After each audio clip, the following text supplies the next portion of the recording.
Bagaimana Anda dapatkan ma'rifatullah? Aku ingin mengenal Allah Azza wa Jalla.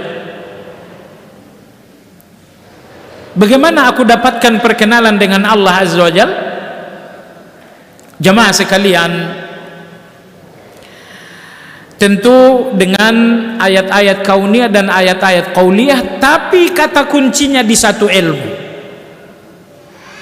Apa itu? Ibu-ibu sekalian rahimakumullah,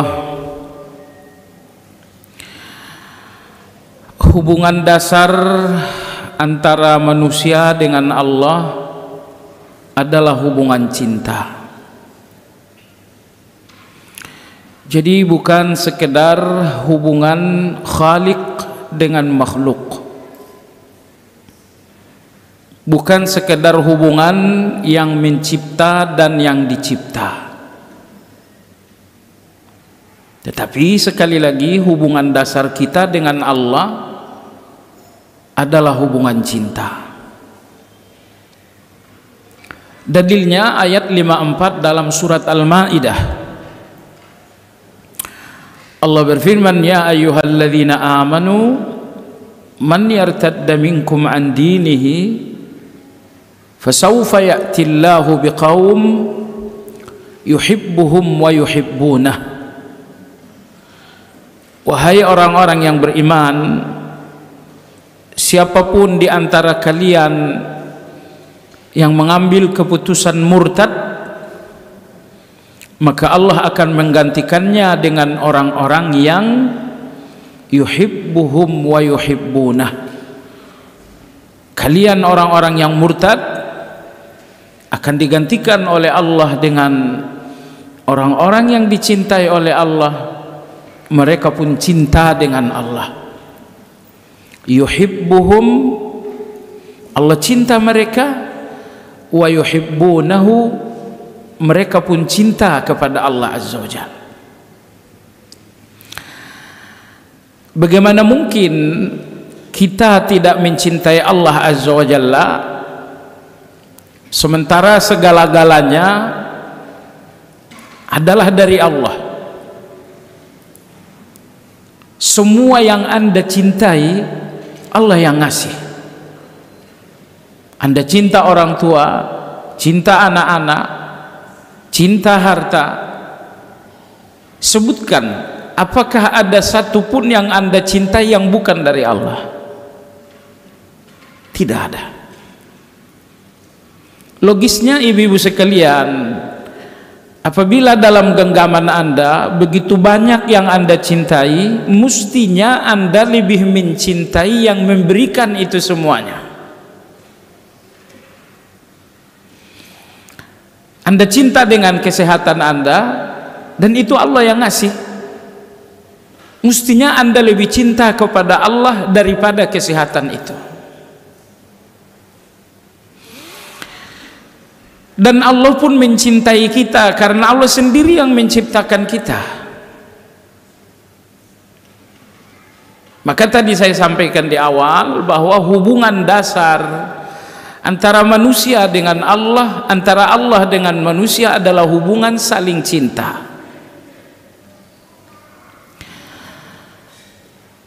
Makanya apabila manusia telah sampai kepada level yang tinggi dalam kesetiaan kepada Allah, maka Allah menjadikannya sebagai wali, dan Allah pun menjadi wali baginya. Anda adalah wali bagi anak-anak Anda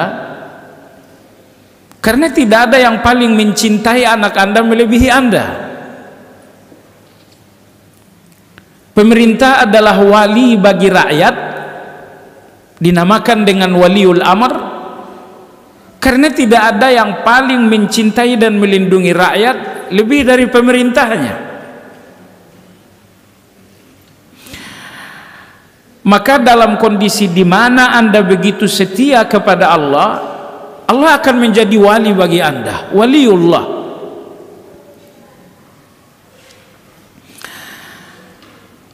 Akan tetapi ibu-ibu sekalian yang saya hormati, bagaimanakah cinta itu datang dalam hati kita kepada Allah Azza wa Jal? Jawabannya melalui ma'rifah, melalui ma'rifatullah, melalui mengenal Allah Subhanahu wa ta'ala. Ibadah yang menjadi tugas keseharian kita enggak mungkin terasa nikmat kalau Anda enggak mencintai Allah Azza wa Jalla. Salat, mana mungkin Anda menikmati salat sementara Anda enggak tahu salat itu untuk siapa? Saya katakan ibu sekalian, begitu banyak orang yang mengatakan salat itu nikmat, zikir itu nikmat, tapi percayalah, nikmatnya salat, nikmatnya zikir bukan pada salat dan bukan pada zikir, tetapi terletak pada zat yang menjadi tujuan salat dan zikir. Zat itulah yang menjadi sebab salat dan zikir ini penuh dengan nikmat. Pecinta-pecinta menzikirkan nama orang yang mereka cintai dalam puisi.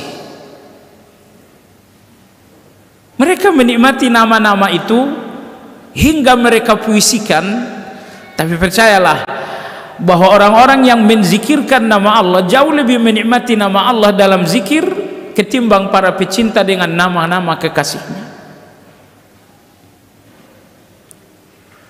Nah, semua ibadah hanya akan terasa beban atau bahkan terasa hambar kalau dalam hati Anda tidak ada cinta kepada Allah Azza wa Jal. Jamaah sekalian, cinta ada 10 tingkatan. Cinta ada 10 tingkatan, dan puncak cinta dinamakan dengan ibadah. Makanya ibadah nggak usah diterjemahkan dengan ritual, karena ibadah itu artinya adalah cinta yang menghasilkan ketundukan maksimal. Cinta yang tidak menghasilkan ketundukan maksimal itu tidak dinamakan ibadah. Baik, Nabi Ibrahim alaihissalam ketika yang maha dicinta memerintahkan beliau untuk menyembelih manusia paling dia cintai, yaitu darah dagingnya sendiri, yaitu Ismail alaihissalam, harus disembelih sendiri dan gak boleh diwakilkan kepada orang lain. Anda lihat, apakah Nabi Ibrahim ragu untuk menjalankan tugas itu? Jemaah sekalian, sekejap mata pun gak ada keraguan Ibrahim alaihissalam untuk menyembelih putranya. Kenapa? Karena cinta kepada Allah mengalahkan cinta kepada sang putra. Makanya muncul keberanian mengorbankan sang darah daging untuk yang lebih dicintai, yaitu Allah Azza wa Jalla. Maka Allah Subhanahu wa taala berfirman, "Ya bunayya inni ara fil manami anni albahuk fanzur madza tara." Wahai anakku, melalui mimpi ayah dapatkan perintah untuk menyembelihmu langsung dengan tanganku. Apa pendapatmu? Ternyata sang ananda Ismail alaihissalam juga memiliki jiwa ubudiyah yang sangat besar. Dia mengatakan, "Ya abati fa'al ma tu'maru satajiduni insya'allahu minas sabirin." Wahai ayahku, jalankan perintah itu meski hanya melalui mimpi. Insya Allah saya akan bersabar. falamma aslama wa tallahu lil jabini wa nadainahu ayya Ibrahim qad saddaqta ar-ru'ya inna kadzalika najzil muhsinin. Saat keduanya telah sama-sama pasrah dengan perintah Allah, sang ayah telah pasrah untuk menyembelih, anak pun sudah pasrah disembelih. Wa tallahu lil jabin, Nabi Ibrahim mengatakan, wahai Ismail, telungkuplah, aku tidak bisa menyembelihmu dengan telentang, mata penuh cinta, wajah penuh sayang, aku nggak bisa melihat wajahmu untuk disembelih. Akhirnya Nabi Ismail alaihi salam terlungkap.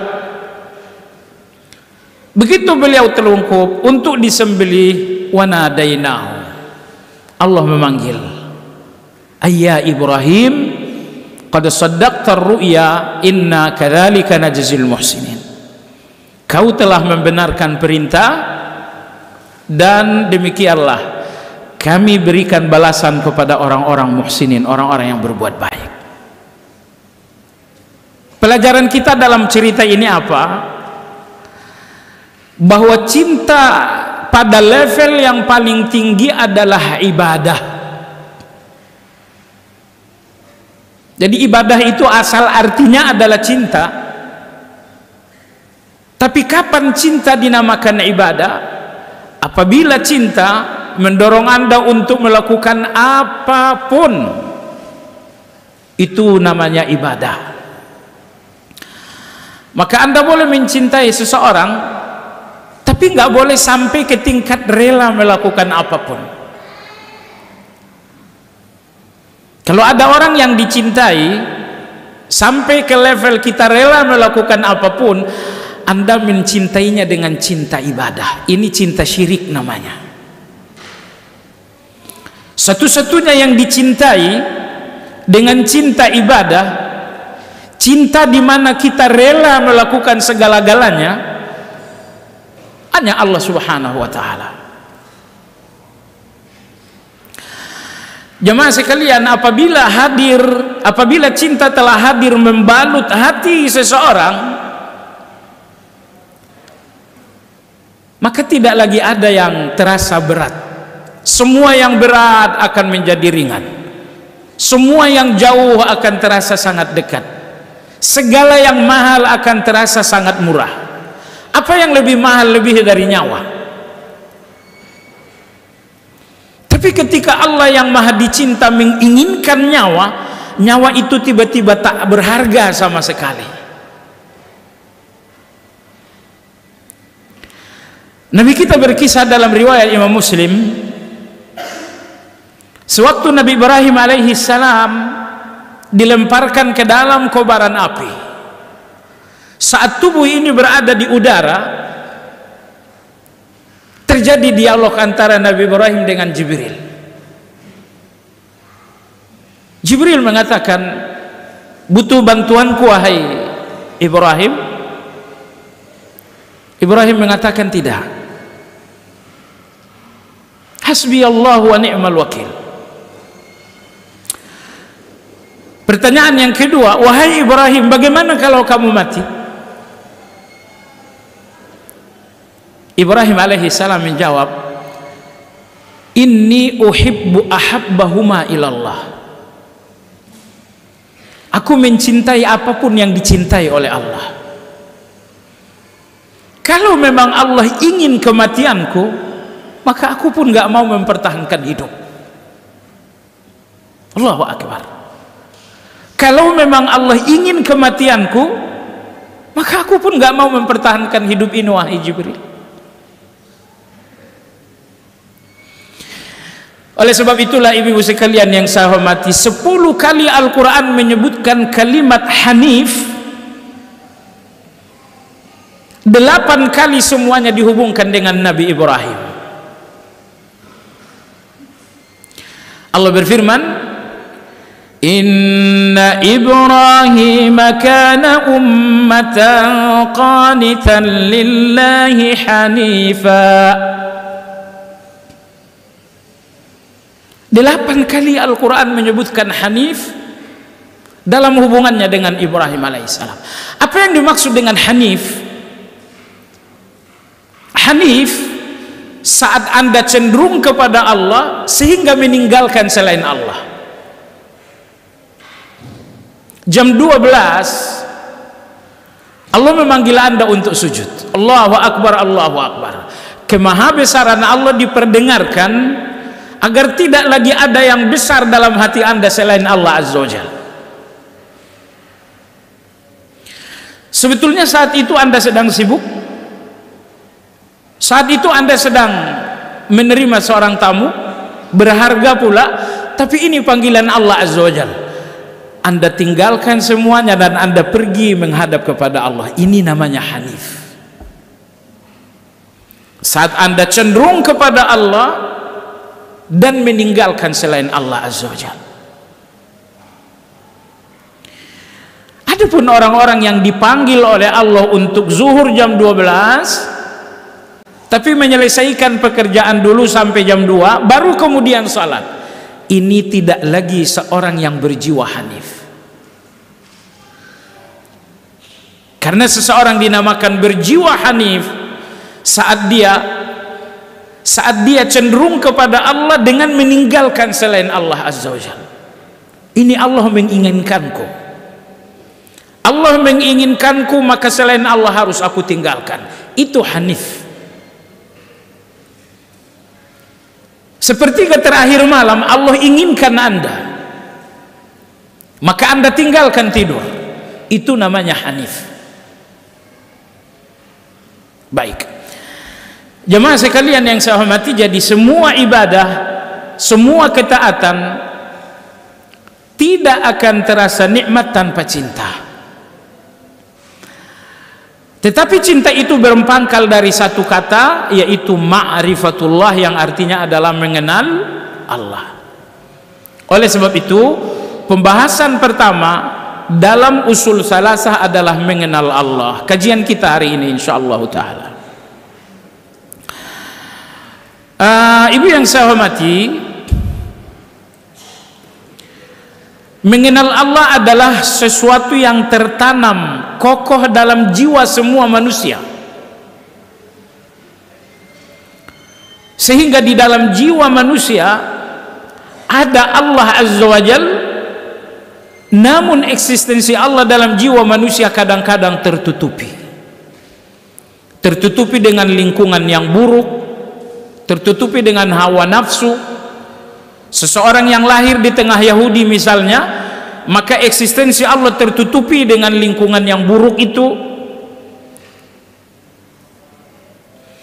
Diriwayatkan oleh Imam Nasai dalam kitab As-Sunanil Kubra, diriwayatkan Imam Turmuzi, diriwayatkan oleh Imam Ahmad.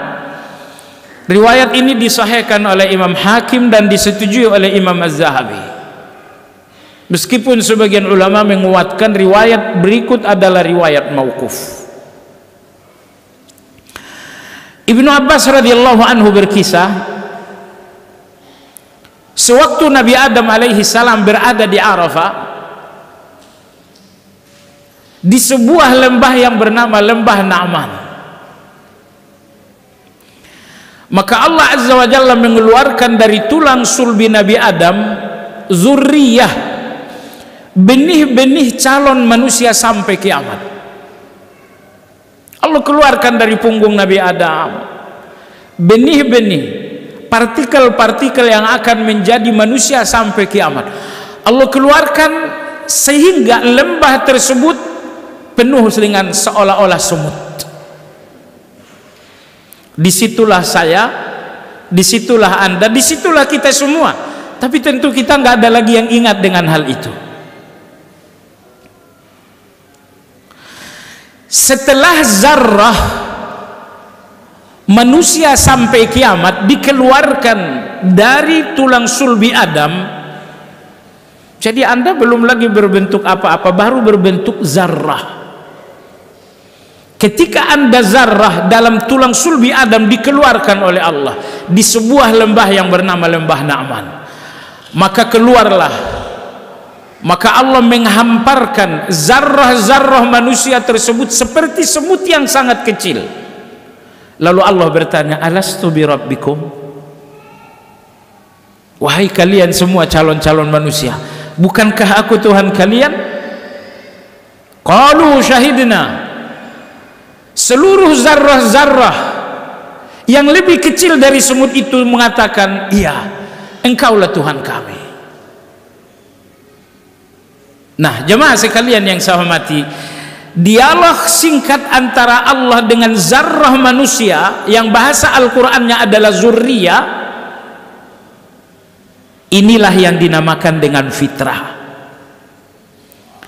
Oleh sebab itu, eksistensi Allah, adanya Allah ada dalam fitrah kita. Saat Allah mengajak fitrah kita atau zarrah kita berdialog di sebuah lembah bernama Na'man di kawasan Arafah yang sekarang. Jemaah sekalian yang saya hormati, pembicaraan kita tentang ma'rifatullah, tentang mengenal Allah, meliputi 5 poin pokok. Pertama, kenapa harus mengenal Allah? Yang kedua, kategorisasi mengenal Allah. Yang ketiga, bagaimana mengenal Allah. Yang keempat, apa yang mesti Anda kenali tentang Allah. Dan yang kelima, apa saja buah-buah manis dari mengenal Allah. Ini 5 poin, insyaallah ta'ala. Adapun poin yang pertama, kenapa harus mengenal Allah subhanahu wa ta'ala? Kita ambil jawaban langsung dari Imam Ibnu Qayyim rahimahullahu ta'ala. Beliau mengatakan, la sa'adata lil abdi wa la salaha lahum wa la na'ima illa bi an ya'rifu rabbahum wa yakunu wahdahu ghayata matlubihim. Beliau mengatakan, manusia tidak akan memiliki kebahagiaan yang sesungguhnya kecuali saat mereka mengenal Allah Azza wa Jalla. Memiliki harta, kebahagiaan hanya sebelum harta itu hilang. Begitu harta itu hilang, Anda justru akan tersiksa. Maka harta bukan kebahagiaan Anda yang sesungguhnya. Suami Anda, anak-anak Anda adalah kebahagiaan sebelum datang perpisahan. Adapun setelah dia pergi, setelah Anda terpisah, dia yang pernah jadi kebahagiaan hari ini hanya lautan air mata, kesedihan dan kegelisahan.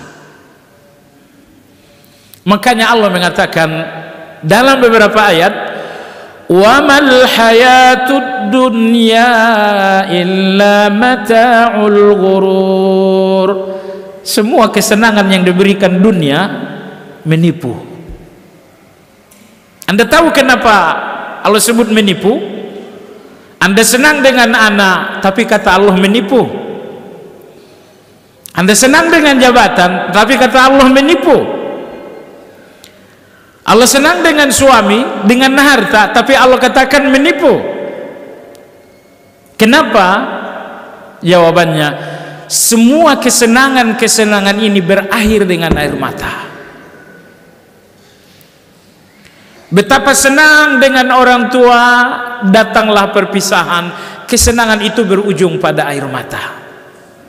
Betapa senang dengan pekerjaan, datanglah masa pensiun, akhirnya kegelisahan. Maka Allah mengatakan, semua kesenanganmu menipu.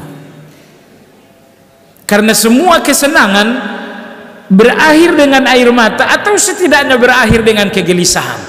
Kesenangan yang harus Anda bayar dengan gelisah dan air mata, bukankah itu kesenangan yang menipu? Kalau Anda ingin satu kesenangan dan kebahagiaan yang sesungguhnya, kebahagiaan yang tiada akhir, hanya kesenangan Anda dengan yang maha abadi. Allah abadi untuk Anda. Sehingga kebahagiaan Anda dengan Allah kebahagiaan yang tidak mengenal ujung dan akhir.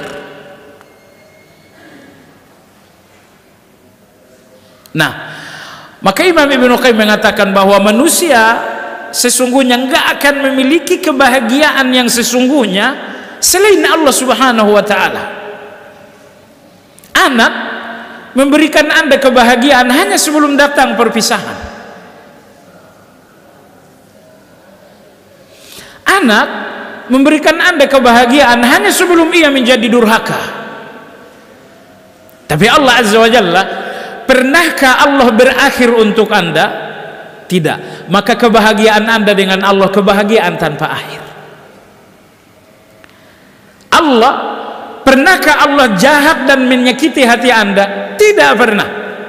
Oleh sebab itu tidak ada kebahagiaan yang hakiki, kebahagiaan yang sesungguhnya kecuali kebahagiaan Anda dengan Allah Azza wa Jalla. Rahah, ketenangan. Gak ada ketenangan kecuali dengan Allah Azza wa Jalla. Tanpa Anda mengenal Allah, hidup ini penuh dengan teka-teki yang gak bisa dijawab sama sekali. Dan teka-teki itu membuat pikiran Anda gak pernah tenang. Bagaimanalah masa depan anak ini? Nanti bagaimana kalau saya mengalami sakit begini. Banyak pertanyaan dan teka-teki hidup yang gak ada jawabannya, dan semuanya membuat Anda gelisah. Tapi ketika Anda mengenal Allah Azza wa Jalla, ternyata tidak ada yang gak terjawab. Tidak ada yang gak terjawab, jemaah sekalian. Jemaah sekalian, Anda khawatir dengan masa depan yang mungkin suram? Itu kekhawatiran Anda? Jawabannya, siapa yang mengatur masa depan Anda? Allah Azza wa Jalla. Kalau Allah yang mengatur, apa yang mesti Anda gelisahkan? Tapi kalau yang mengatur masa depan Anda adalah Anda sendiri, lalu semakin hari Anda semakin tidak berdaya, bolehlah Anda memandang masa depan Anda dengan pandangan suram, dengan pandangan pesimisme, dengan pandangan skeptis dan lain-lain. Tapi Allahu Akbar, masa depan Anda diatur oleh Allah Subhanahu wa taala. Andai kata Anda sadar bahwa masa depan Anda sudah diatur oleh Allah, masa depan anak-anak Anda sudah diatur oleh Allah Azza wa Jalla, semuanya sudah dicatat oleh Allah sedetil-detilnya. Kalau Anda memahami hal ini, gelisah tidak menemukan jalan memasuki pikiran dan hati Anda. Tapi jemaah sekalian, makin Anda tidak mengerti Allah, makin banyak pertanyaan hidup yang membuat Anda gelisah. Karena semua pertanyaan-pertanyaan hidup Anda, jawabannya hanya pada Allah Subhanahu wa taala. Anda lihat Nabi Ibrahim tadi, beberapa detik jatuh ke dalam kobaran api, Jibril berkata, bagaimana kalau kamu mati? Ibrahim alaihissalam mengatakan, kalau memang Allah ingin saya mati, saya pun gak mau hidup. Allahu Akbar. Kebahagiaan yang luar biasa. Ada orang yang menyambut kematian dengan bahagia, dan ada orang yang menjalani hidup dengan penderitaan. Ibrahim saat dibuang ke dalam api, syuhada ketika melihat kilatan pedang di medan jihad, mereka bahagia menuju kematian.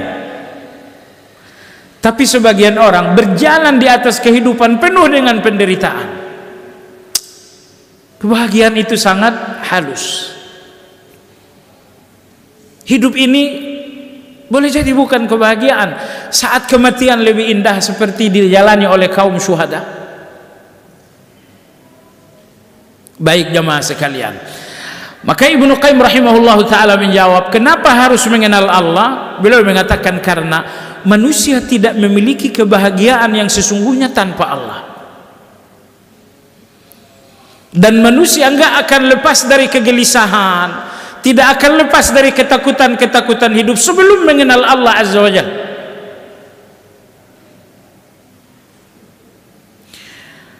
Anda tidak hadir dalam kehidupan ini untuk meradang, untuk tersiksa, dan tidak ada yang menghilangkan nyerinya cobaan hidup kecuali Allah Azza wa Jalla. Kehilangan anak nyeri, kehilangan orang tua sedih. Tapi jamaah sekalian, orang yang mengenal Allah, nyeri perpisahan tersebut enggak akan berlebihan. Anda lihat tadi Nabi Ibrahim alaihissalam, saat dia harus pasrahkan kepergian sang ananda dan harus disembelih sendiri dengan tangan, meradang sekali bukan? Sakit sekali bukan? Tapi ketika Allah Azza wa Jalla menguasai cinta dalam hati Nabi Ibrahim alaihissalam, perpisahan dengan ananda Ismail alaihissalam tidak lagi terasa sangat sakit. Maka oleh sebab itu pernah saya sampaikan dalam kajian ini, cinta sering membuat hati hilang rasa. Anda pertama kali menikah dengan suami, mungkin suami mencubit pipi Anda, sakit sebetulnya. Suami bertanya, sakit enggak? Anda bilang enggak, cubit lagi yang satu lagi. Anda sakit kan? Saat pipi kanan dicubit, tapi Anda bilang, satu lagi dong. Ada apa jemaah sekalian? Cinta kepada manusia mematikan rasa. Apalagi cinta kepada Allah Azza wa Jalla. Cinta kepada Allah itulah yang mematikan rasa dalam hati Ibrahim saat menyembelih Ismail alaihissalam. Cinta kepada Allah itulah yang mematikan rasa saat para syuhada menjemput kematian mereka sendiri. Hidup penuh ujian, dan boleh jadi ujian membuat Anda meradang, tapi itu hanya karena Anda nggak mencintai Allah Azza wa Jalla. Oleh sebab itu, Anda cinta harta iya, tapi jangan sampai melebihi cinta kepada Allah Azza wa Jalla. Pastikan cinta Anda kepada Allah mengalahkan cinta kepada harta. Cinta kepada Allah mengalahkan cinta kepada anak. Agar apa? Agar saat Allah mengambil anak, Anda nggak terlalu sakit. Ketika Anda sadar, ketika Anda mencintai Allah melebihi cinta kepada anak, lalu Allah mengambil anak, Anda akan melihat yang aku cinta diambil oleh yang paling aku cinta. Di mana sakitnya perpisahan coba? Anda mencintai orang tua, tapi Anda lebih mencintai Allah Azza wa Jalla. Lalu ketika Allah mengambil orang tua, Anda mengatakan yang aku cinta diambil oleh yang paling aku cinta. Di mana penderitaan coba? Jadi semua gelisah-gelisah dalam hidup yang cenderung berlebihan karena cinta kepada Allah kalah dengan cinta anak, kalah dengan cinta orang tua, kalah dengan cinta-cinta yang lain. Akhirnya cinta Anda berakhir dengan penderitaan yang sangat sakit.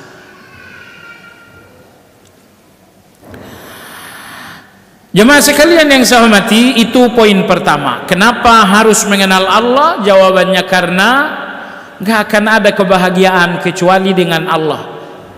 Gak akan ada ketenangan kecuali dengan mengenal Allah Azza wa Jalla. Syekhul Islam Ibn Taimiyah rahimahullah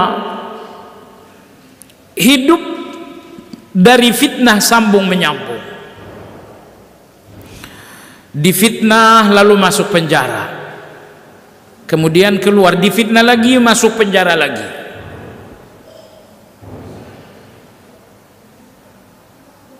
Beliau wafat tidak sempat menikah karena kehidupan begitu lama dihabiskan dalam penjara. Tapi Syekhul Islam Ibn Taimiyah rahimahullah berbicara tentang dirinya. Beliau mengatakan, ma yaf'alu a'da'i bi. Sebenarnya apa yang diinginkan musuh-musuhku? Surgaku ada dalam hatiku, bukan di dalam dompetku. Maka kalaupun mereka mengambil hartaku, aku nggak tersiksa karena surgaku di hatiku. surgaku ada di hatiku, walaupun tubuhku di balik penjara, aku akan tetap bahagia karena aku nggak pernah meletakkan surga di tubuhku, aku nggak pernah meletakkan surga di hartaku. Surgaku ada di dalam hatiku, dimanapun aku berada surgaku selalu kubawa. Allahu Akbar. Inilah orang-orang yang mencintai Allah Azza wa Jalla. Surga mereka ada di dalam hati mereka, sehingga walau walau sakit menggorogoti tubuh mereka, namun mereka nggak kehilangan surga karena mereka nggak pernah meletakkan surga di tubuh mereka. Ingat, kalau surga Anda ada di tubuh, Anda kehilangan surga seiring dengan penyakit. Kalau surga Anda adalah harta, Anda akan berteriak dengan harta yang hilang. Ma'rifatullah mengajarkan Anda agar memiliki surga dalam hati. Jemaah sekalian yang saya hormati, Anda duduk mojok, tak ada siapa-siapa kecuali Anda sedang berbicara dengan Allah. Indah sekali. Tengah malam, seluruh mata sedang tertidur dalam kegelapan, tapi manusia-manusia bintang di depan Allah, mereka bersinar dengan ibadah. Mereka berbicara dengan Allah, Allahumma ghafirli, ya Allah ampuni aku ya Allah, warhamni ya Allah, sayangi aku ya Allah. Seandainya Anda sadari Allah dekat, Allah dengarin Anda lagi ngomong, demi Allah munajat doa-doa Anda indah melebihi indahnya seluruh dunia dan isinya. Tapi Anda munajatkan doa kepada Allah Azza wa Jalla dan tidak rasakan Allah dekat, Anda nggak rasakan Allah sedang mendengar Anda tidak rasakan bahwa Allah sedang melihat Anda, sehingga munajat-munajat ini kering, nggak ada rasa sama sekali. Jemaah sekalian yang saya hormati, poin yang kedua adalah kategorisasi mengenal Allah Azza wa Jalla.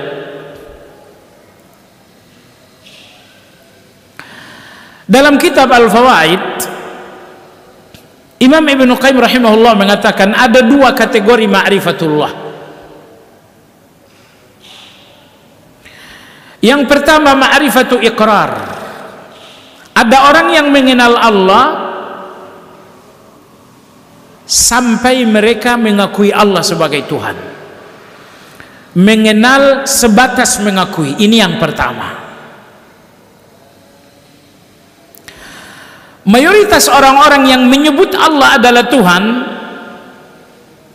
mayoritas mereka adalah orang-orang yang mengenal Allah sekedar mengakui Allah adalah Tuhan, mengakui Allah adalah penyayang, mengakui Allah adalah Maha memberi rezeki. Mereka mengenal Allah sekedar ikrar, mereka mengenal Allah hanya sebuah pengakuan saja. Dan makrifat seperti ini, pengenalan seperti ini, manfaatnya sangat kecil. Makrifat yang menjadi tujuan kita, pengenalan yang menjadi tujuan kita adalah yang kedua. Apa yang kedua? Ma'rifatun tujibul haya. Saat Anda mengenal Allah Azza wa Jalla sehingga Anda selalu malu dengan Allah Azza wa Jalla. Mengenal yang membuat Anda memiliki rasa malu. Kalau Anda buang sampah di depan seorang laki-laki dan Anda nggak kenal siapa laki-laki itu, Anda nggak merasa malu dengan kejahatan Anda itu. Tapi ternyata laki-laki ini adalah tuan rumah, beliau ternyata direktur utama. Tiba-tiba Anda malu. Maka ma'rifat yang kedua, pengenalan Allah yang kedua adalah mengenal Allah di mana hati penuh rasa malu kepada Allah Azza wa Jalla. Jemaah sekalian, orang-orang yang mengenal Allah, mereka malu kepada mereka dalam kejahatan. Bahkan mereka pun malu kepada Allah dalam kebaikan, karena kebaikan mereka sangat jauh sangat jauh dari layak untuk Allah Azza wa Jalla. Coba Anda fahami keagungan Allah, lalu bertanyalah kepada diri Anda, solat yang Anda lakukan tadi cocok, sesuaikah dengan keagungan Allah itu? Saya hanya seorang buruh, saya undang Anda dalam satu undangan. Anda datang membawa persembahan, karena saya seorang buruh, persembahan Anda hanya uang sekitar 50.000. Sesuaikah dengan saya seorang buruh? Sesuai. Tapi kalau Anda diundang Bapak Presiden, kembali Anda mempersembahkan satu pemberian 50.000, sesuaikah dengan seorang presiden? Semua orang mengatakan kamu nggak tahu kalau dia presiden. Cuma sekalian yang saya hormati, seandainya kita semua tahu betapa agungnya Allah dan keagungan Allah itu hadir dalam hati kita, Anda lihat keagungan itu, niscaya Anda akan rasa semua kebaikan ini nggak ada yang pas untuk Allah, tapi hanya sampai di sini saya mampu. Jadi orang beriman malu kepada Allah dalam kejahatan mereka, bahkan mereka pun malu kepada Allah dalam kebaikan mereka, karena mereka tahu Allah maha baik dan kebaikan saya ini nggak ada apa-apanya.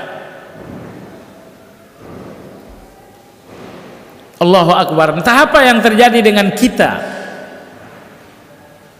Ibu-ibu yang saya hormati, dosa Anda dalam sehari kayaknya nggak mungkin 3. Anggaplah dosa Anda 5 dalam sehari. Saya nggak persoalkan saya dan Anda berdosa, karena kita manusia. Tapi yang saya persoalkan dan kita persoalkan bersama, kenapa tidak ada rasa malu dengan dosa-dosa tersebut? Jam 11 Anda berdosa kepada Allah, jam 12 Anda menghadap kepada Allah, ya Allah, dengan kenapa muka ini nggak ada rasa malunya sama sekali? Beberapa menit lalu Anda berdosa kepada Allah, bukan? Dan sekarang Anda menghadapkan wajah kepada Allah dalam sholat zuhur, gak ada rasa malu sama sekali. Oke, saya ulangi sekali lagi, bahwa Anda berdosa, dosa Anda dalam sehari pun banyak, anggaplah itu manusiawi Anda. Tapi yang gak layak dan gak wajar, bahwa dengan dosa itu ternyata Anda gak ada rasa malu kepada Allah Azza wa Jalla. Hati kita ini tembok, bukan lagi hati, jamaah sekalian. Orang-orang yang saleh, begitu mereka melakukan kesalahan kepada Allah Azza wa Jalla, keagungan Allah hadir. Keagungan Allah hadir dalam hati mereka, sehingga mereka nggak bisa menahan air mata rasa malu kepada Allah Azza wa Jalla. Ya Allah, ya Allah, ya Allah. Baik, inilah ma'rifat nomor 2. Kita ingin mengenal Allah, pengenalan yang membuat kita selalu malu kepada Allah Azza wa Jalla. Yang kedua, wal mahabbah, kita ingin mengenal Allah dengan satu perkenalan yang membuat kita semakin cinta dengan Allah Azza wa Jalla. Semakin cinta dengan Allah Azza wa Jalla. Cinta kepada Allah ada 2 level. Level yang paling tinggi, kalau Anda mencintai Allah karena keindahan Allah, karena kebaikan Allah, karena kesempurnaan Allah Azza wa Jalla. Ibu yang saya hormati, pembicaraan tentang Allah nggak pernah membosankan. Nggak pernah membosankan. Dia yang memberikan kita rezeki. Dia yang mengembalikan kesehatan setelah kita sakit. Dia yang menganugerah kita 2 orang tua yang mendidik hingga kita seperti sekarang. Dia yang mempasangkan kita dengan seorang suami yang menyayangi kita. Dia yang menganugerahi kita anak-anak yang demikian baik. Rezekinya setiap detik enggak pernah berhenti.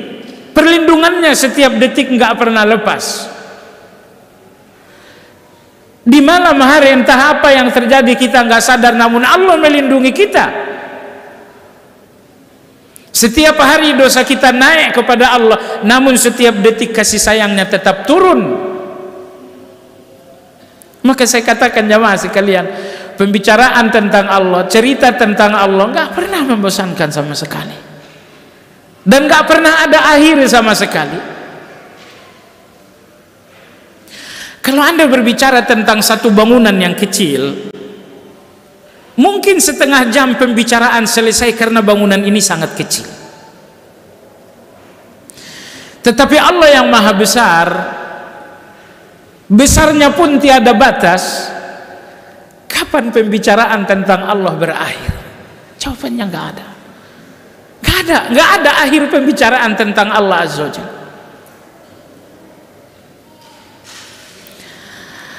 Jemaah sekalian yang saya hormati, ini nomor satu. Tingkatan cinta kepada Allah yang paling tinggi, bahwa Anda mencintai Allah karena kebaikannya. Allah, Engkau maha memberi rezeki. Ya Allah, Engkau Ar-Rahmanir Rahim. Ya Allah, Engkaulah Al-Barrur Rahim. Ya Allah, Engkaulah Al-Wahhab. Engkaulah Al-Karim. Anda lihat betapa baiknya Allah, betapa indahnya Allah, lalu Anda mencintai Allah karena Allah indah, karena Allah baik, karena Allah itu segala-galanya. Ini nomor satu. Ini dinamakan dengan mahabbatul jamal. Saat Anda mencintai Allah karena keindahan Allah. Dan yang kedua, mahabbatul in'am. Ketika Anda mencintai Allah karena nikmatnya yang membungkus hidup Anda dari sejak lahir sampai nanti perjalanan berakhir. Anda lihat nikmat Allah memenuhi hidup Anda, maka Anda mencintai Allah karena pemberiannya. Ulama-ulama kita mengatakan, ketika Anda akan melihat nikmat Allah, merenungi nikmat Allah, maka sadarilah 4 hal. Anda belum dinamakan menyadari nikmat, merenungi nikmat, kalau Anda belum menyadari 4 hal ini. Yang pertama, sadarilah nikmat bahwa ternyata nggak bisa terhitung sama sekali. Wa in ta'uddu ni'matallah, Allah berikan Anda nikmat mata. Dengan mata itu, coba jelaskan berapa banyak nikmat yang Anda dapatkan. Hanya dengan satu nikmat, yaitu mata, Anda dapatkan nikmat-nikmat yang gak terhitung. Dengan mata ini, aku mengenal ayahku dan ibuku. Dengan mata ini, aku mengenal suamiku. Dengan mata ini, aku kenali anak-anakku. Dengan mata ini aku bisa membaca. Dengan mata ini aku bisa menjalankan hobiku, naik sepeda, naik kendaraan. Hanya dengan satu nikmat mata saja Anda nggak bisa menjabarkan nikmat-nikmat lain yang Anda peroleh dari satu nikmat bernama mata. Ini nomor satu. Sadarilah nikmat bahwa ternyata tidak ada yang bisa terhitung. Yang kedua, sadarilah nikmat bahwa satu pun tidak ada yang bisa Anda jabarkan secara tuntas. Satu nikmat Allah, coba Anda deskripsikan satu nikmat Allah saja. Pasti kata-kata Anda akan hilang, akan lemah untuk menggambarkan dan mendeskripsikan satu nikmat Allah Subhanahu wa taala. Saya berikan contoh. Pagi hari Anda makan, dalam sesuap nasi, saya ingin Anda deskripsikan, Anda gambarkan nikmat Allah dalam sesuap nasi. Pertama, nasi ini ada yang nanam. Berapa orang petani yang nanam? Sampai di situ Anda nggak tahu jawaban. Petani sebelum menanam membajak sawah terlebih dahulu. Berapa kerbau yang harus membajak? Sawah ini butuh pupuk. Berapa orang yang bekerja di pabrik pupuk? Di balik sesuap nasi entah berapa ratus manusia. Itu dalam satu sesuap nasi saja. Coba lihat jemaah sekalian yang saya hormati, menggambarkan satu nikmat pun kita nggak punya kata-kata sama sekali. Akhirnya sesuap nasi ini Anda makan, Anda telan,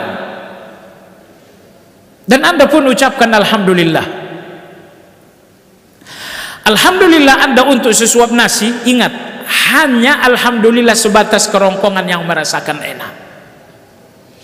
Tapi bahwa nasi sampai dalam perut Anda, sebagiannya menjadi vitamin A, sebagiannya menjadi vitamin B, sebagiannya menjadi bagaimana pencernaan Anda mencerna makanan-makanan itu sehingga ada yang menjadi vitamin, ada yang menjadi kalsium, ada yang menjadi vitamin V.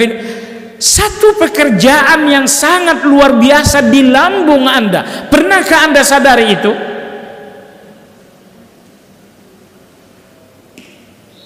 Jadi kalau Anda merasa ucapkan alhamdulillah untuk makanan, ingat, alhamdulillah hanya untuk batang tenggorokan Anda yang baru saja terpuaskan dengan nasi. Tapi bagaimana nasi ini sampai di tangan Anda nggak tahu. Bagaimana nasi sampai di perut menjadi vitamin dan kesehatan bagi Anda nggak tahu. Allahu Akbar. Ini yang kedua. Yang pertama, apa tadi yang pertama? Sadar bahwa nikmat Allah nggak bisa dihitung sama sekali. Yang kedua, sadar bahwa nikmat Allah satu pun tidak ada yang bisa kita gambarkan. Kita hanya bisa menggambarkan ini nasi sesuap lengkap lauk pauk enak luar biasa. Hanya sampai di situ Anda bisa menggambarkan nikmatnya sesuap nasi. Tapi apakah nikmat sesuap nasi sesederhana definisi Anda? Ya Allah, menghitung nikmat ini kita nggak bisa. Menggambarkan satu nikmat pun kita nggak mampu. Nomor 3, sadarilah bahwa setiap nikmat sampai kepada Anda karena Allah Maha Baik, bukan karena Anda baik. Allah berikan Anda nikmat A, nikmat B, nikmat C. Pertanyaan, apakah nikmat ini sampai kepada Anda karena Anda baik atau karena Allah baik? Jawabannya, semua nikmat ini hanya karena Allah baik, bukan karena kita baik. Ibu yang saya hormati, mari kita lihat diri kita masing-masing. Dalam diri Anda berdampingan antara kebaikan Anda dan kejahatan Anda. Ataukah Anda ingin berdusta, dalam diri Anda hanya ada kebaikan? Nggak mungkin. Tapi dalam diri kita ada kebaikan, ada keburukan.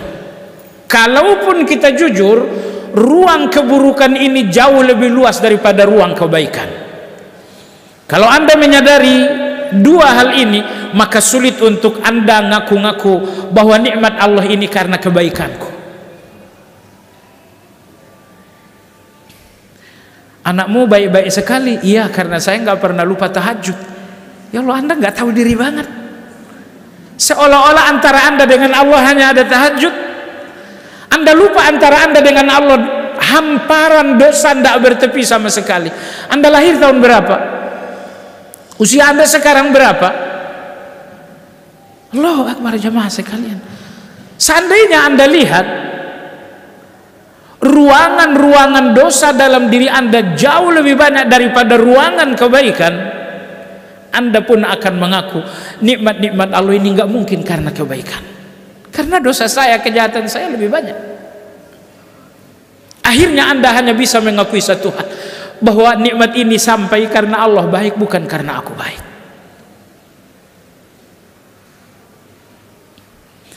Yang keempat jamaah sekalian, nikmat ini gak bisa dihitung sama sekali.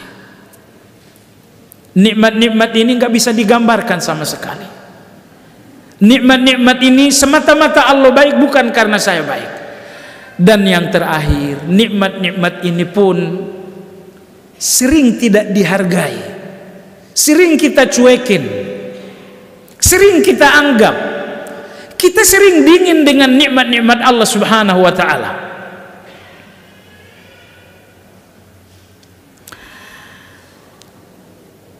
Jamaah sekalian, tadi pagi Anda bangun, Anda buka mata dan Anda lihat jam. Oh, ternyata jam 3.30. Udah, Anda bangun saja dan Anda nggak merasakan nikmat.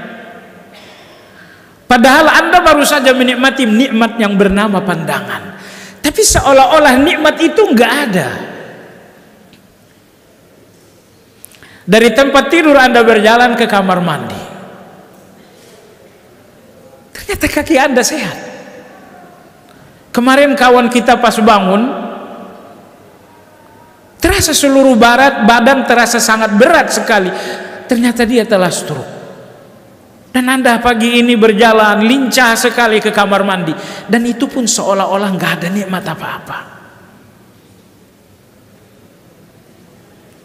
Tadi pagi seketika Anda nyalakan kendaraan menuju masjid ini, Anda nyalakan dan nyala, itu nikmat, tapi Anda mengambil posisi dingin. Allahu Akbar jamaah sekalian. Sampai kapan sikap dingin kita dengan nikmat ini? Anda lihat anak-anak itu kan nikmat Allah Azza wa Jalla. Apa yang ada dalam pikiran Anda saat melihat anak-anak? Apa yang ada dalam pikiran Anda saat melihat harta di depan Anda? Terhadap nikmat-nikmat Allah itu cenderung kita selalu dingin dan dingin. Kalaupun ada nikmat yang Anda hargai, itu hanyalah nikmat yang berhubungan dengan keserakahan Anda. Hari ini Anda bersyukur, apa? Saya dapat uang 1 miliar. Anda bersyukur karena nikmat ini hubungannya dengan keserakahan Anda. Saya bersyukur, hari ini saya diangkat jadi direktur. Anda bersyukur karena nikmat ini hubungannya dengan keserakahan Anda. Tapi perhatikanlah, nikmat Allah yang gak berhubungan dengan keserakahan Anda mengambil jalan abai. Anda nggak peduli, Anda cuek. Lidah Anda bisa berbicara kan? Dengan lidah itu Anda bacakan zikir pagi, zikir petang. Ya Allah, dengan lidah itu Anda membaca Al-Quran. Dengan lidah itu Anda nikmati canda dengan anak dan cucu. Dengan lidah itu Anda komunikasi dengan lidah. Tapi percayalah jemaah sekalian, nikmat lidah ini tidak ada hubungannya dengan serakah Anda, sehingga sekali lagi Anda pun cenderung cuek dengan nikmat yang bernama lidah. Pernahkah Anda duduk untuk mensyukuri nikmat lidah yang bisa bicara? Baik jemaah sekalian, inilah yang mesti Anda sadari tentang nikmat. 4, bahwa ternyata nikmat ini gak bisa dihitung sama sekali. Bahwa ternyata nikmat-nikmat Allah satu pun tidak ada yang bisa kita deskripsikan. Dan semua nikmat ini semata-mata karena Allah baik, bukan karena saya baik. Dan ternyata mayoritas nikmat saya cuekin, saya abaikan. Kalaupun ada nikmat yang saya hargai, hanyalah nikmat yang mengenyangkan keserakahan saya. Dalam Sayyidul Istighfar Anda mengatakan, abu'u laka bi ni'matika alayya wa abu'u bi dzambi. Abu'u laka bi ni'matika alayya, ya Allah, aku mengakui nikmatmu semuanya. Wa abu'u bi dzambi, dan aku pun mengakui kejahatanku. Bagian pertama, abu'u laka bi ni'matika alayya, ini kembali kepada 3 pertama. Abu'u laka bi ni'matika alayya, aku akui nikmatmu, betapa banyak dan gak bisa kuhitung. Abu'u laka bi ni'matika alayya, satu pun tak ada yang bisa kugambarkan. Abu'u laka bi ni'matika alayya, semata-mata karena engkau baik, bukan karena aku baik. Wa abu'u bi dzambi, aku akui dosaku, bahwa nikmat-nikmatmu itu ternyata enggak menjadi syukurku. Bahwa ternyata nikmat-nikmatmu itu cenderung aku abaikan, Aku tidak peduli. Imam Ibnu Qayyim rahimahullahu taala mengatakan, Sayyidul Istighfar dinamakan Sayyidul Istighfar karena di sana terdapat abu'u laka bi ni'matika alayya wa abu'u bi dhanbi faghfir li fa innahu la yaghfiru dzunuba illa anta. Bagian akhir inilah yang menjadi rahasia kenapa dinamakan Sayyidul Istighfar. Baik,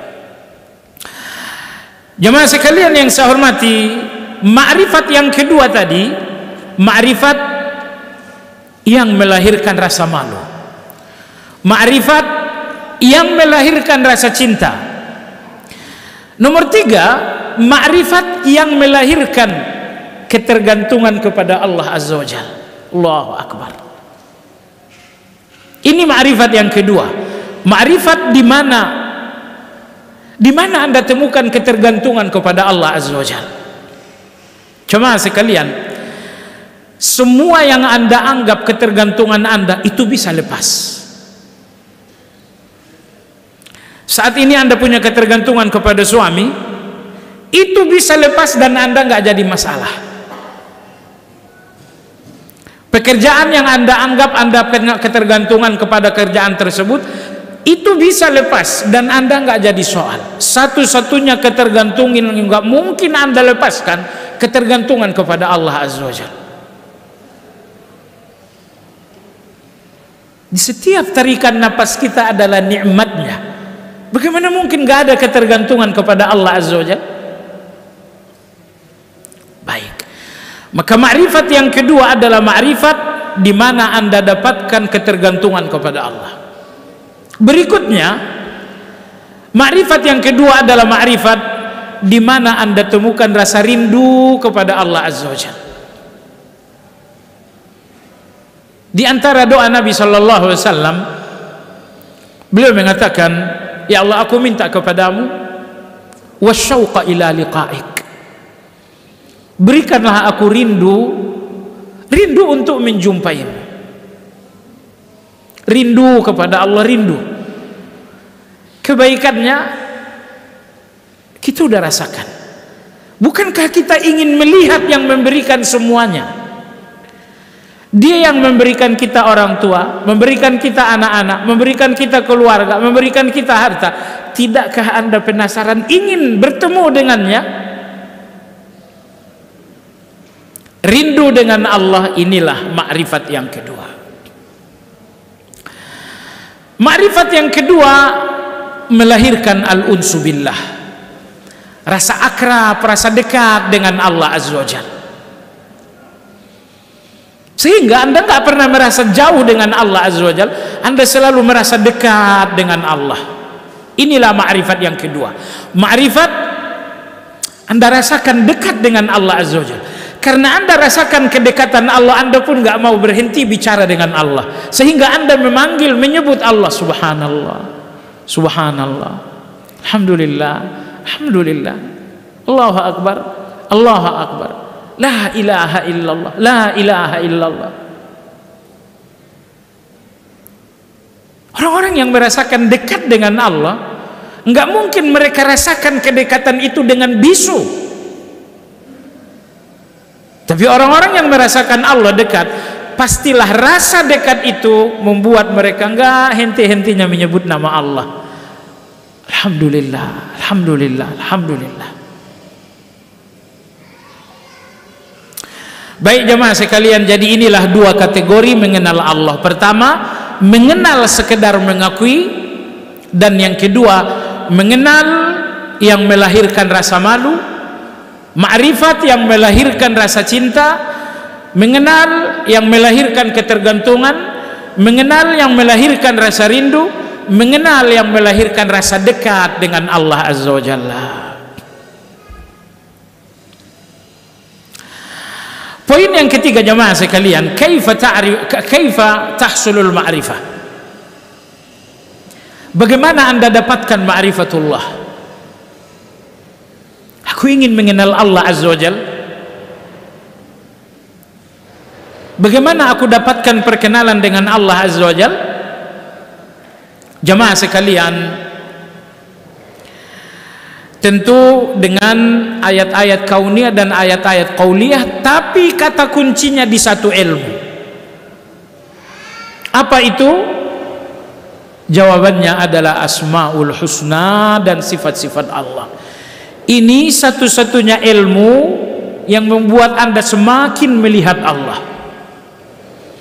Ini satu-satunya ilmu yang membuat Anda semakin mengenal Allah Azza wa Jalla. Ada ilmu lain jamaah sekalian. Satu-satunya ilmu di mana Anda semakin mengenal Allah Azza wa Jalla adalah ilmu tentang Asmaul Husna dan ilmu tentang sifat Allah Azza wa Jalla. Artinya mengenal Allah itu nggak mungkin mengenal zat, nggak mungkin dengan mengenal zat. Kenapa? Allah Subhanahu wa ta'ala maha dahsyat untuk dapat terjangkau oleh pandangan Anda. Saya sampaikan Anda hadis riwayat Imam Muslim. Nabi sallallahu alaihi wasallam bersabda, hijabuhu nur, law kashafahu la ahraqat sabuhatu wajhihi haitsu tawajjahat ilaih.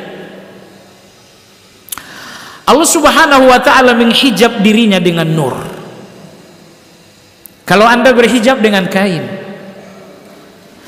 tapi Allah Azza wa Jalla menghijab dirinya dari pandangan manusia.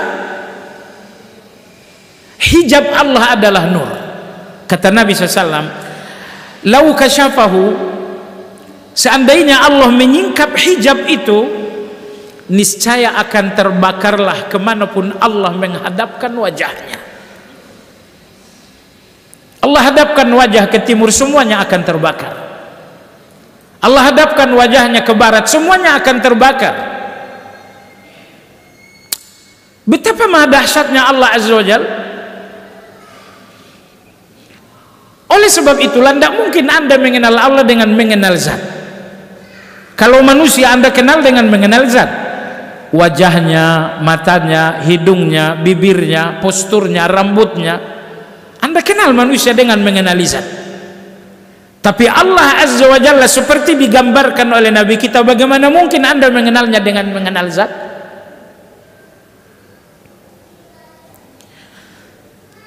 Anda lihat dalam surat Al-A'raf, Nabi Musa alaihi salam setelah berkali-kali bicara dengan Allah, akhirnya Nabi Musa nggak bisa lagi menahan satu gemuruh besar dalam hati dan pikiran. Gemuruh besar itu akhirnya dia tumpahkan juga di depan Allah. Nabi Musa berkata, Rabbi arini anzur ilaik. Ya Allah, nampakkan dirimu, aku ingin melihatmu.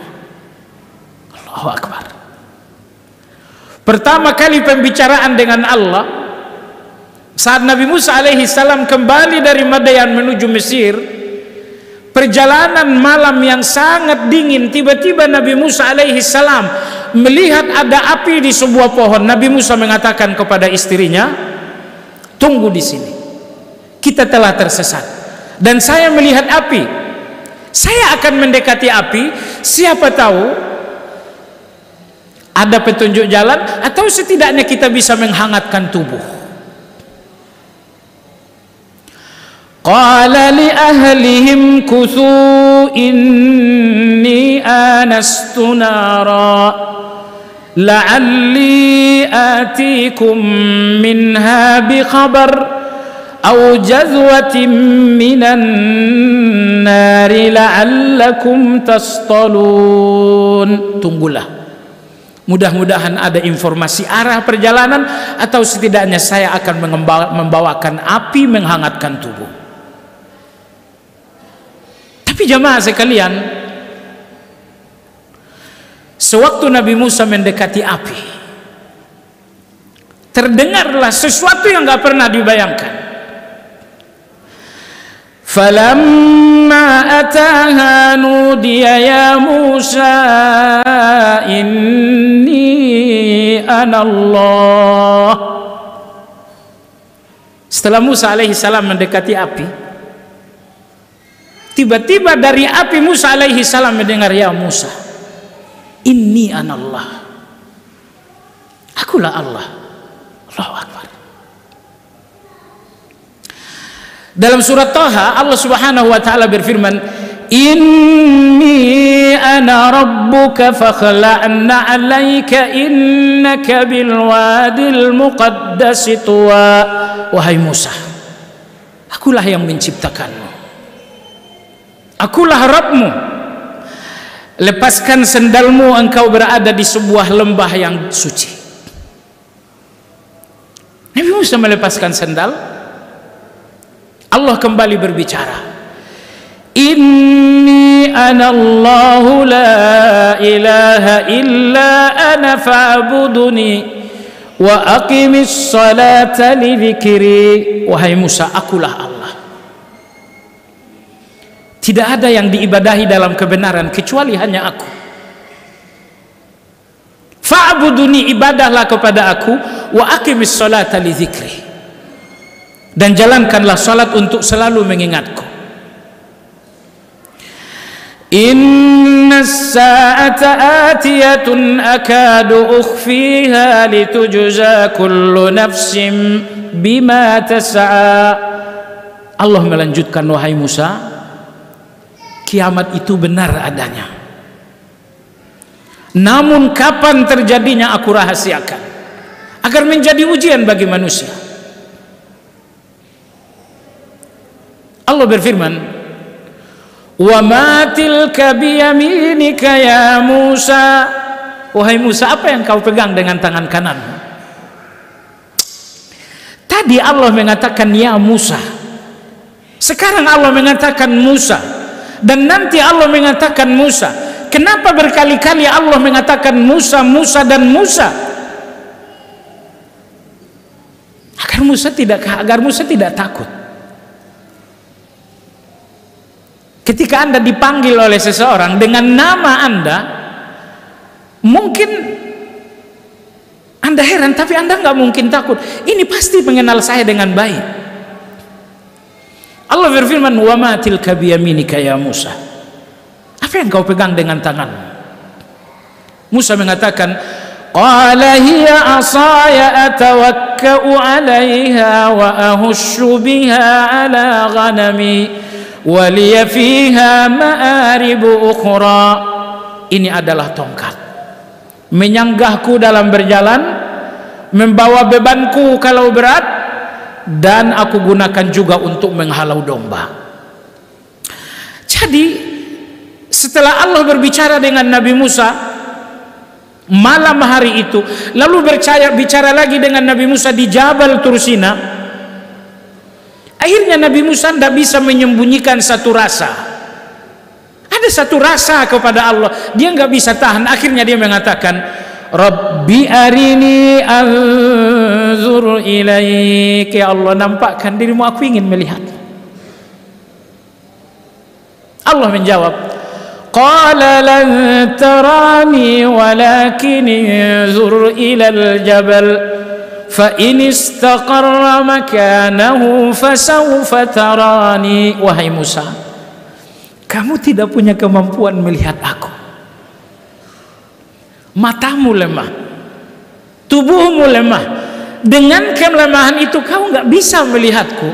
Tapi agar kau tidak kecewa, lihatlah gunung besar di sampingmu, wahai Musa.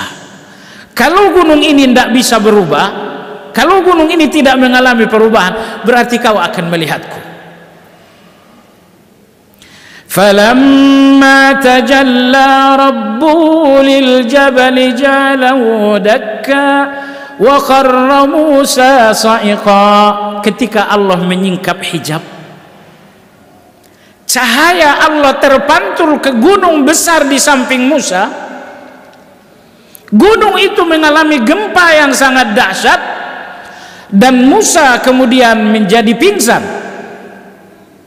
Falamma afaqa, Setelah Musa alaihi salam sadar, beliau mengatakan, inni tubtu ilaik, ya Allah aku taubat, aku tidak minta lagi melihat dirimu.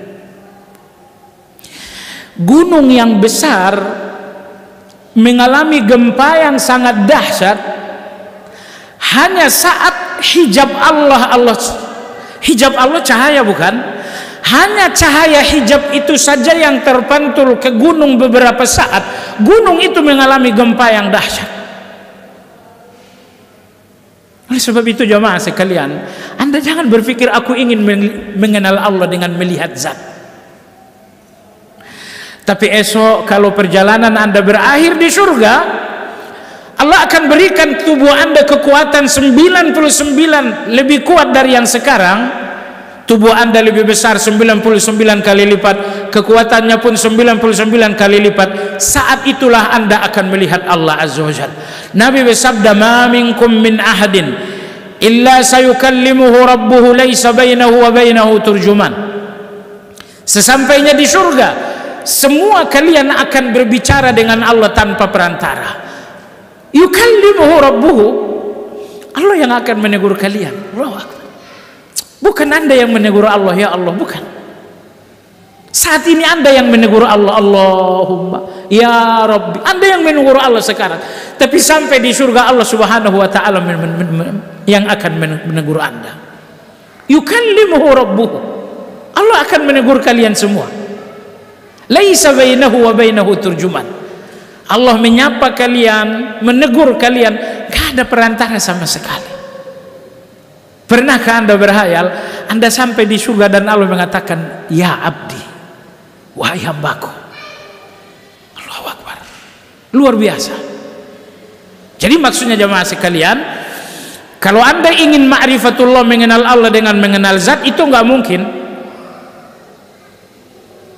Karena tubuh Anda nggak mampu untuk melihat Allah Azza wa Jalla. Satu-satunya pintu Anda untuk mengenal Allah adalah Asmaul Husna. Asmaul Husna. Yang kedua jamaah sekalian, hubungan Anda dengan Allah di dunia ini bukan hubungan zat. Tapi hubungan Anda dengan Allah di dunia adalah hubungan sifat. Bahwa Allah menyayangi Anda, bahwa Allah berikan Anda rezeki, bahwa Allah melindungi Anda. Itu hubungan Anda dengan Allah Azza wa Jalla. Oleh sebab itulah, bagaimana mengenal Allah? Mengenal Allah dengan ayat-ayat Al-Quran. Yang kedua, mengenal Allah dengan alam.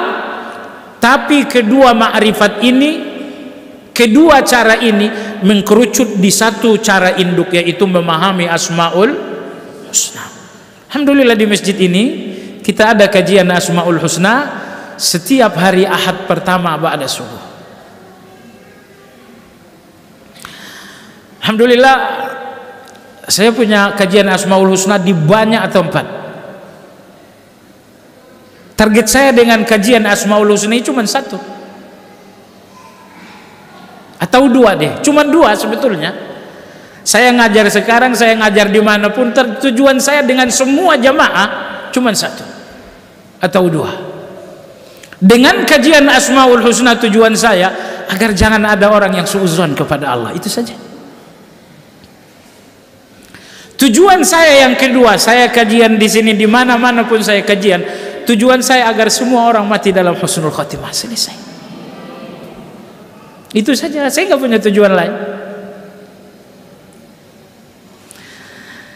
Mudah-mudahan tujuan ini diterima oleh Allah Azza wa Jalla, sehingga siapapun yang mendengarkan kajian dari saya dan dari yang lain, Anda nggak pernah suudzon kepada Allah, dan akhir kehidupan ini adalah akhir husnul khatimah insyaallah taala. Jemaah sekalian yang saya hormati, kita sudah bicara tentang 3 poin. Sebetulnya masih ada 2 poin inti yang sangat penting sekali, insyaallah akan kita tangguhkan untuk pertemuan yang akan datang. Karena berbicara tentang ma'rifatullah dalam 2 jam, dalam 2 tahun, dalam 5 tahun itu nggak akan selesai. Saya sudah bilang tadi, yang kita bicarakan ini yang maha besar. dan kita sangat kecil. Kemampuan yang kecil untuk membicarakan yang maha besar paling seberapa? Jadi kalau nanti pembicaraan kita selesai dalam 2 pertemuan semata-mata karena kedangkalan ilmu untuk berbicara lebih banyak lagi. Padahal kalaupun kita berbicara tentang Allah non-stop selama 5 tahun, Allah lebih dari itu. Wallahu ta'ala alam. Demikian kajian kita hari ini, mudah-mudahan bermanfaat. Bagi jemaah sekalian yang ingin bertanya, dipersilakan.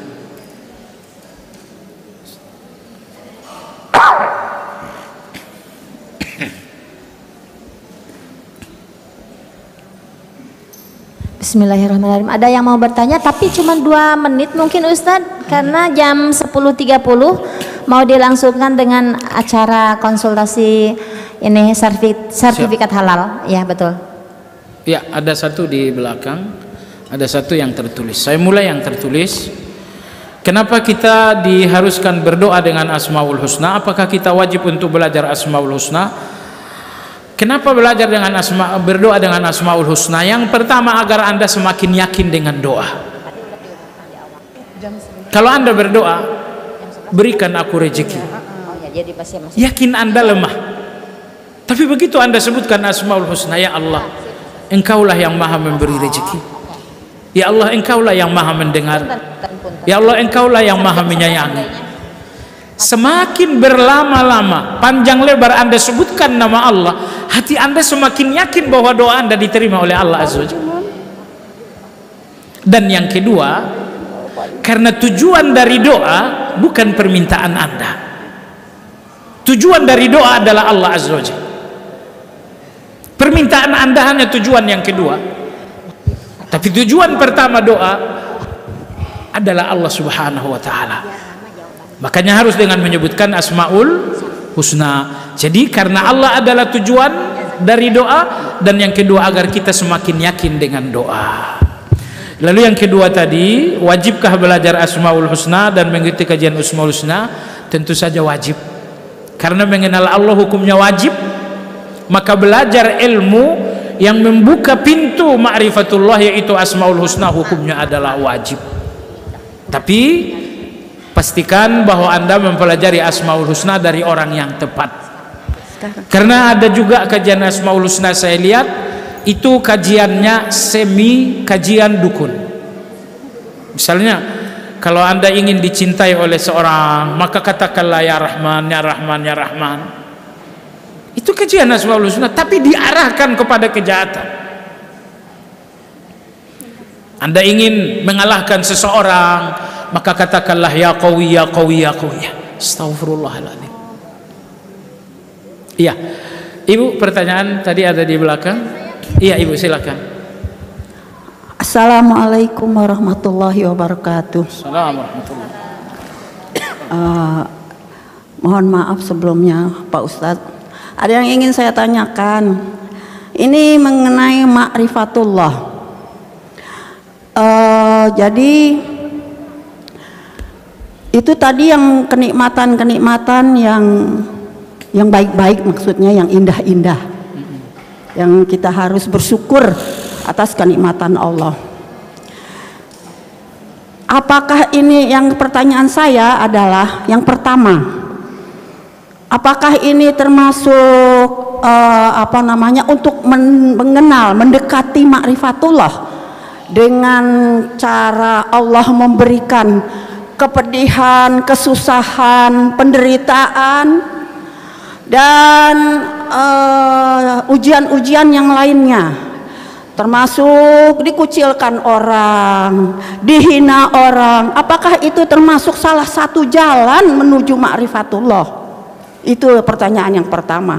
Pertanyaan kedua, apakah juga itu termasuk nikmat Allah yang diberikan kepada kita?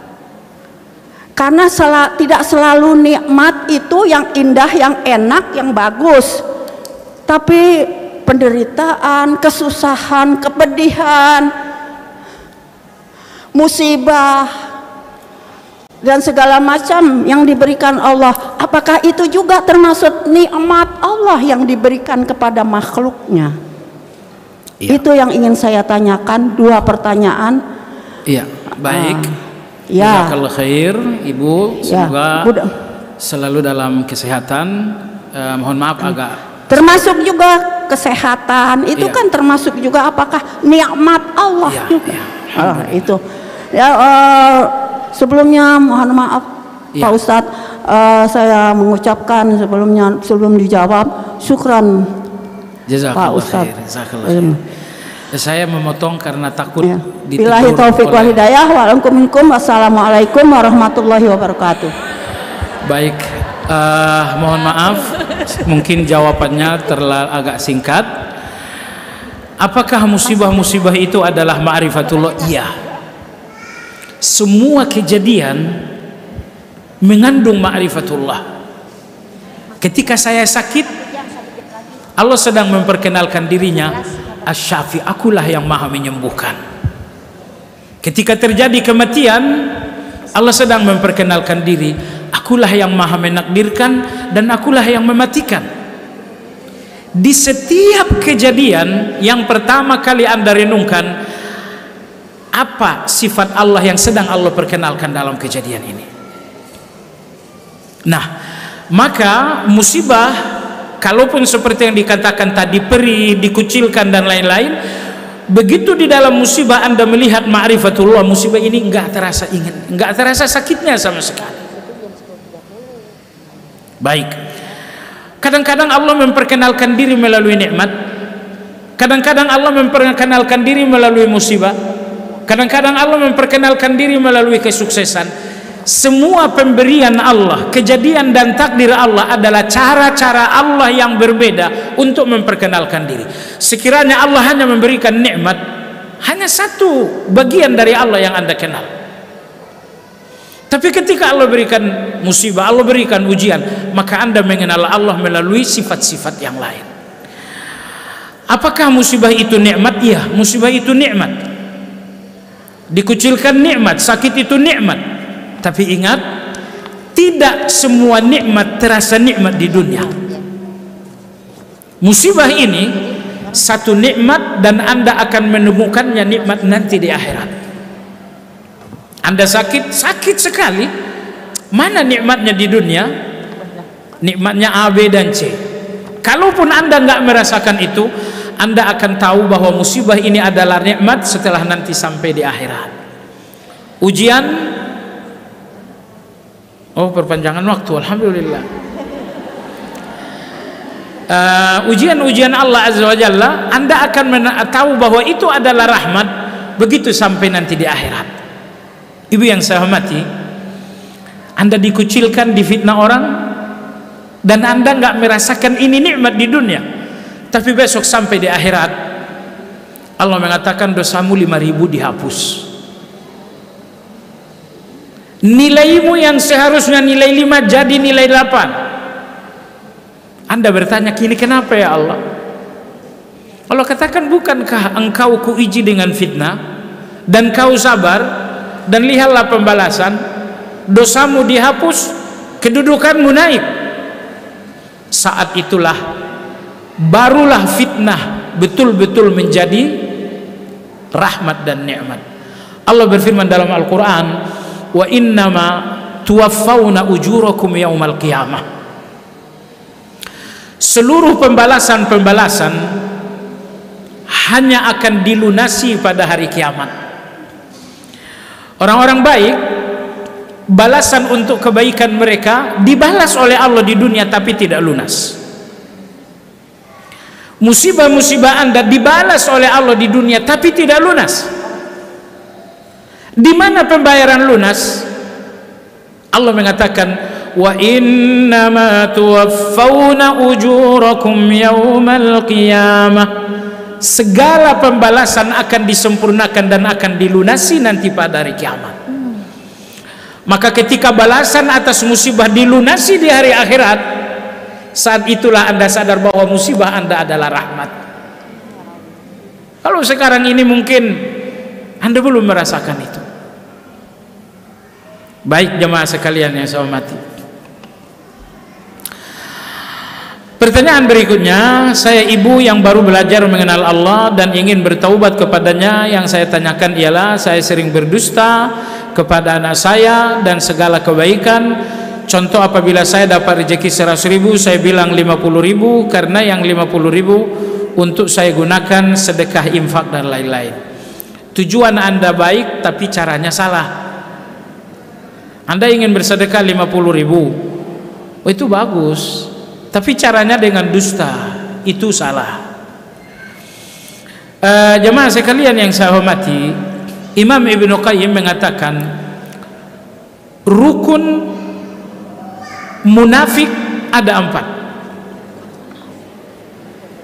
4. Enggak mungkin seseorang jadi munafik tanpa 4 hal ini. Maka bahasa beliau, rukun munafik itu ada 4. Yang pertama, tidak faham agama. Yang kedua, tidak bertekad menjalankan agama. Ini 2 bibit. Enggak faham agama dan tidak bertekad menjalankan agama, mengamalkan agama. Ini 2 bibit. Namun 2 bibit ini menjadi subur dengan 2 pupuk. Pupuk pertama adalah dusta, pupuk yang kedua adalah riya. Jadi ini 4. Munafik itu memiliki 2 bibit dan memiliki 2 pupuk. Bibitnya adalah dha'ful basirah, tidak faham agama dengan baik. Yang kedua, dha'ful azimah, tidak punya tekad untuk menjalankan agama dengan baik. Ini 2. Ini 2 bibit. Adapun 2 pupuk, yang pertama dusta, yang kedua selalu riya. Jadi semakin Anda berdusta, kemunafikan itu semakin menjadi. Anda berdusta lagi, dia semakin menjadi dan menjadi. Nah, jadi ini mohon maaf ibu sekalian yang saya hormati. Yang kedua selalu riya. Tadi Anda bersedekah 50.000 tapi dengan cara dusta. Riya. Saya ingin berfalsafah. Anda memiliki uang yang banyak tapi dengan hutang yang banyak. Bolehkah saya katakan Anda punya uang banyak? Anda punya uang 1 miliar tapi Anda punya utang 1 miliar. Bolehkah saya katakan Anda punya uang banyak? Nah, ini juga begitu. Dusta Anda adalah hutang, 50.000 Anda adalah uang. Bolehkah saya kata 50.000 Anda adalah kebaikan? Bisakah saya katakan Anda orang baik dengan sedekah padahal Anda punya kejahatan dengan dusta? Tidak. Oleh sebab itu ulama kita mengatakan memperbanyak kebaikan memiliki 2 pengertian. Pertama, memperbanyak kebaikan artinya memperbanyak waktu untuk berbuat baik. Dan yang kedua, memperbanyak kebaikan artinya kurangi kejahatan. Sebab kalau kebaikan diperbanyak, jahat juga diperbanyak, semakin banyak jahat Anda, semakin kurang kebaikan Anda. Ibaratnya falsafah tadi. Anda punya uang yang banyak tapi hutang Anda di mana-mana. Hasilnya Anda gak punya uang. Maka Anda yang memperbanyak kebaikan tapi Anda juga memperbanyak kejahatan, aslinya Anda tidak dinamakan orang baik. Jadi jangan lagi Anda sedekah dengan 50.000 tapi pahalanya kemudian boleh jadi akan terhapus dengan dusta tadi. Jadi sudah jujur saja, ibu baru belajar, kita semua juga baru belajar. Di sini nggak ada yang lama belajar. Yang lama belajar ulama-ulama dulu. Ya, kalau kita baru belajar juga semuanya. Baik, pertanyaan yang terakhir, boleh mengkaji isi-isi yang ada di zikir pagi dan petang? Ya, tentu sangat boleh, tapi itu butuh kajian khusus dan kesempatan khusus. Kajian tentang zikir pagi dan zikir petang. Baik, masih ada pertanyaan? Kita dikasih perpanjangan waktu? Tidak ada lagi? Iya, ini di depan ada nih. Siapa yang mau bertanya lagi? Oke.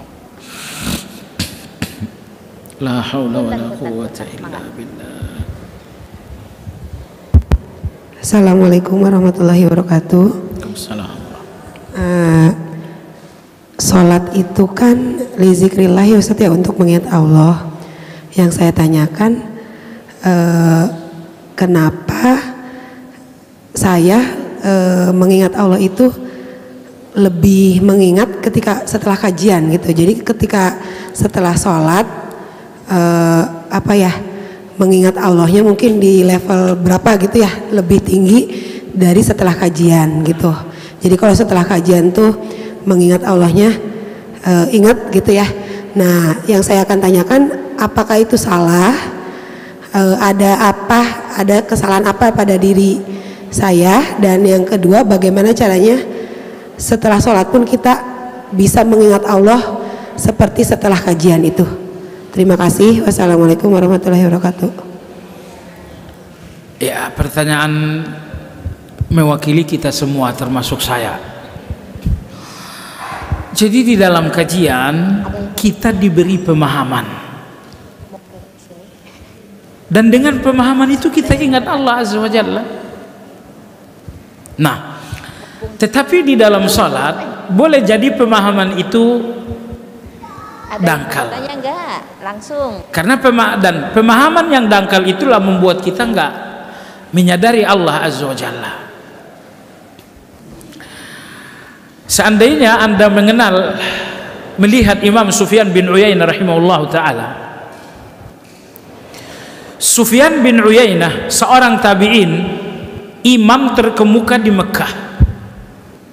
Apabila beliau salat, sekedar melewati iyyaka na'budu wa iyyaka nasta'in, dia membutuhkan waktu yang lama. Begitu dia awali baca Fatihah, Bismillahirrahmanirrahim, Alhamdulillahi Rabbil Alamin, Ar-Rahmanirrahim, Maliki Yaumiddin. Setelah Anda sebutkan Allah itu siapa? Allah dialah yang terpuji, Rabbil Alamin, dia yang telah mengatur segalanya, Ar-Rahmanir Rahim, dia menyayangi, Malik Yaumiddin, dia penguasa. Setelah Anda menyebutkan Allah dengan sifatnya satu persatu, akhirnya Anda berakad kepada Allah.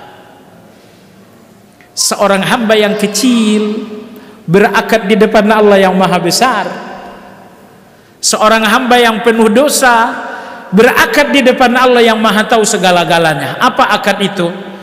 Iyyaka na'budu wa iyyaka nasta'in, hanya kepadamu kami beribadah, hanya kepadamu kami minta tolong. Iyyaka na'budu wa iyyaka nasta'in. Na'budu dan nasta'in enggak berat. Yang berat itu adalah iyyaka. Apa arti iyyaka?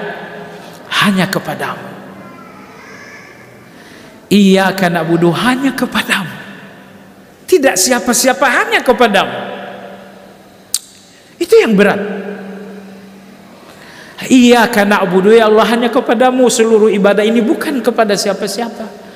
Wa iyyaka nasta'in, hanya kepadamu saja aku minta tolong. Anda na'budu tapi belum tentu iyyaka. Anda nasta'in, minta tolong kepada Allah, tapi belum tentu Anda iyyaka. Maka Sufyan bin Uyainah, beliau membacakan ayat yang satu ini selalu menangis, selalu sesugukan. Dan beliau butuh waktu untuk menyambung berikutnya.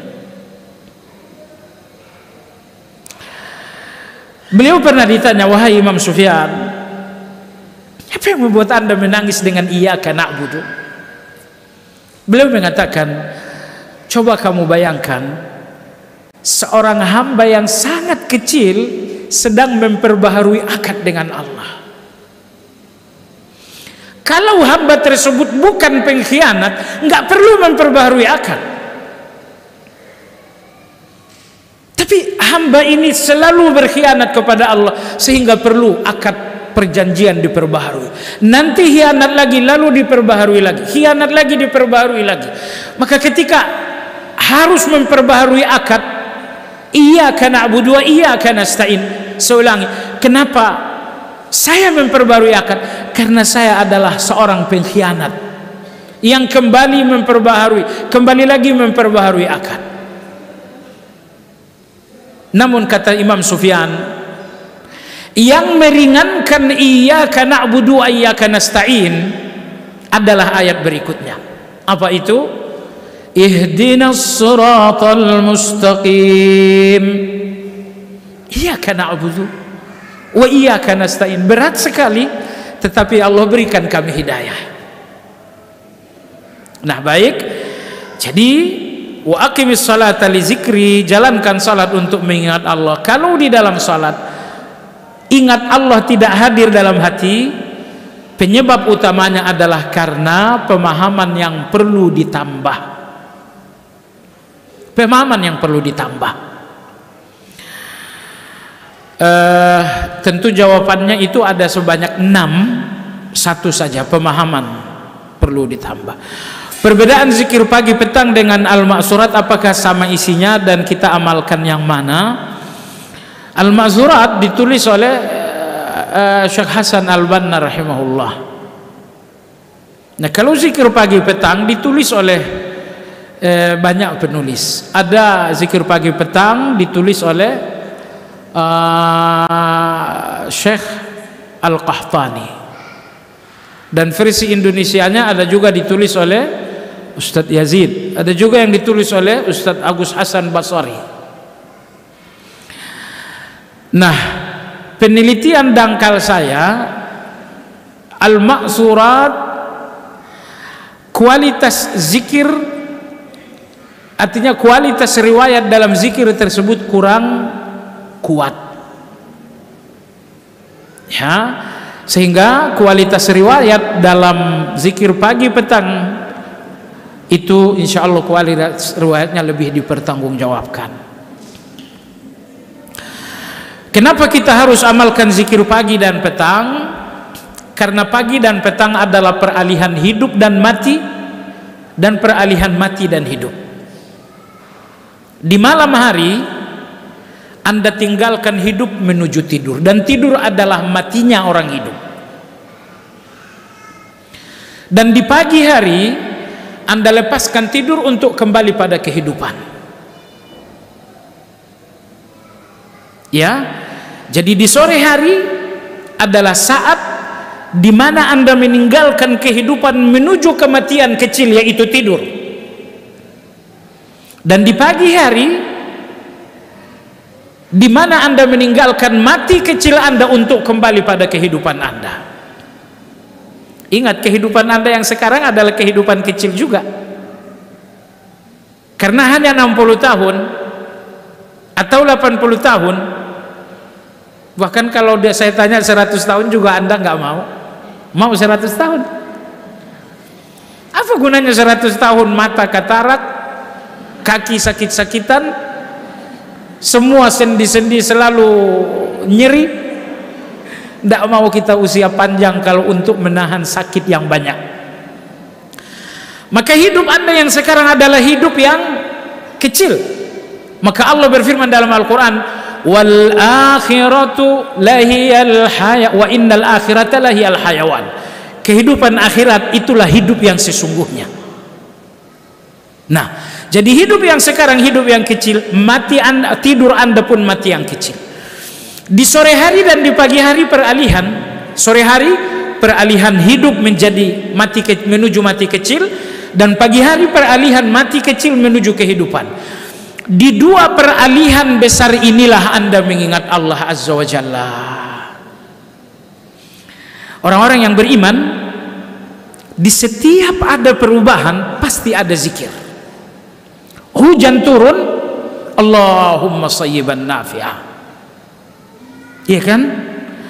Anda dengarkan petir, subhanalladzi yusabbihur ra'du bihamdihi. Tidak satu pun perubahan dan kejadian melainkan ada zikirnya. Namun perubahan terbesar adalah perubahan saat hidup Anda beralih menjadi mati kecil, dan saat mati kecil Anda kemudian beralih menjadi kehidupan. Maka di sini Anda diharuskan untuk zikir pagi dan zikir untuk zikir sore. Wallahu alam, demikian, mudah-mudahan kajian ini bermanfaat. Kita sudah nggak ada kan? Kita sudahi dengan zikir kafaratul majlis. Subhanakallahumma wa bihamdika asyhadu an la ilaha illa anta astaghfiruka wa atubu ilaik. Alhamdulillahirabbil alamin. Assalamualaikum warahmatullahi wabarakatuh.